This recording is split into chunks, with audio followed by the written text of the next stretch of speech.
Pour sauver les meubles, ils le feront. Mais l'idée qu'ils vont pouvoir convaincre, en tout cas au niveau de la base, au niveau des chefs à plumes, ils arriveront très facilement, mais qu'au niveau de la base, ils arrivent à convaincre les militants de ces partis de lâcher LFI, ça ne marchera pas. Oui. Ça ne marchera pas. Et même sinon... si certains, justement, militants seraient pour peut-être un changement à la tête des LFI. Mais c'est déjà le cas.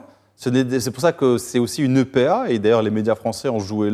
Mélenchon n'a plus de rôle, à part son prestige dans LFI. Ce n'est plus lui le responsable de LFI, il n'y est pour rien dans le nouveau Front populaire. Il n'est pas parlementaire. Il n'est pas parlementaire. Mais du coup, pourquoi il a pris la parole alors hier? Non, pourquoi c'est pas quelqu'un d'autre qui a pris la parole? Est-ce que c'est pas la figure de proue de la gauche aujourd'hui, Mélenchon? Si c'est parce que, bon, Bardella a pris la parole.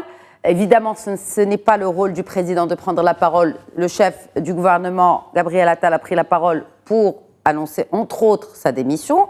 Mais c'est Mélenchon qui a pris la parole à quelques minutes de l'annonce des résultats. C'est juste. Et la question, c'est pourquoi la télévision française a montré, ou les télévisions françaises ont montré d'abord lui, alors qu'au même moment, celle qui en fait tenait réellement cette coalition pour parler en même temps.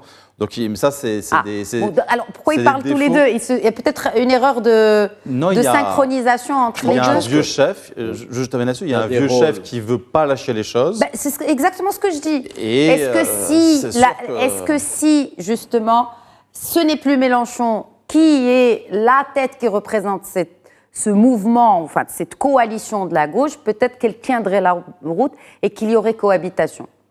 Certainement.